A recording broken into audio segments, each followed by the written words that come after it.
Fifth dimensional creation has nothing to do with going anywhere to get anything. Because if you combine a clear intention, a coherent thought, coherent brainwave pattern, with a coherent heart, moving into that elevated emotion, thoughts are electric and feelings are magnetic. The magnetism of this center becomes the energy. The intention is carried on that energy, and now you are broadcasting a new signature into the quantum field. Now, if it's done properly and you understand the mechanics, and I can't get into it in this show, but in fifth dimensional creation, you are not going anywhere to get anything. You are actually collapsing space and time, and you are drawing the experience to you. You are the vortex, because when there's a vibrational match between your energy and that potential that exists in the quantum field by tuning a radio dial, when you lock into that frequency, if you keep revisiting that energetic signature over again every single day, then you don't have to go anywhere and get it. The new job finds you.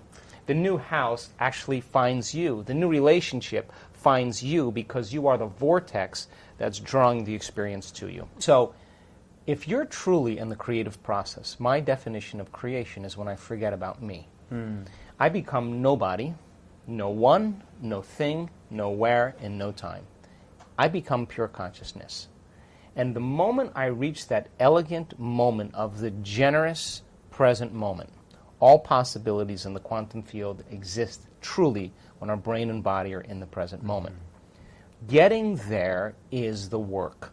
So then, most people then create reality from what we call three-dimensional creation. What they know also. Well, they're matter trying to change matter, and if I am going to get a good job, I'm going to do 100 applications and go on, 10 different, 20 different interviews, and then it's going to take me 3 months to get a job. I may not even like that job, but I got a job. So they're pushing their will or their intent, but physically in the world with Or matter trying to change matter. Okay. Or you want a new sperm donor, you want a new partner, you want a new specimen, you want somebody to live your life with. Right. Then you're going to go on Match.com, you're going to spend 2 hours. It's going to take time in three-dimensional reality, because real time is defined by us moving through space. And in this dimension, there's way more space than anything else. So we experience time as we take matter through space. That's how people create. You buy the house, 30-year mortgage, you pay it off in 30 years, it's yours. It takes time to do that.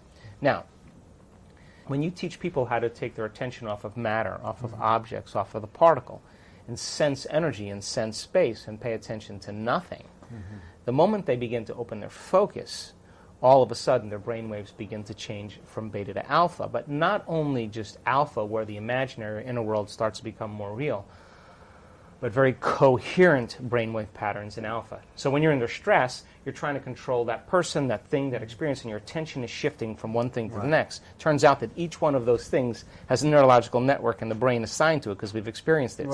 As you try to control all these things and your attention is shifting, you measure the brain. The brain is very incoherent. Why is it important to have coherency? Well, because the moment you open your focus and the brain begins to acclimate, different compartments of the brain begin to unify. They begin to synchronize. And what syncs in the brain links in the brain. So when your brain is coherent, you're coherent. When your brain is incoherent, you are incoherent. So we've measured this thousands of times.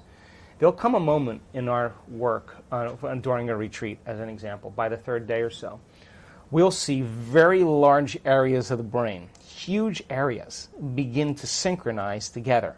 Then we'll see the left side of the brain talk to the right side of the brain. We'll see the front part of the brain talk to the back part. We see this kind of whole brain state start to take place. And I see it every time. And what happens when the whole brain is functional? You can walk around and look at that person, and you will see tears of joy running down their face. They feel so whole.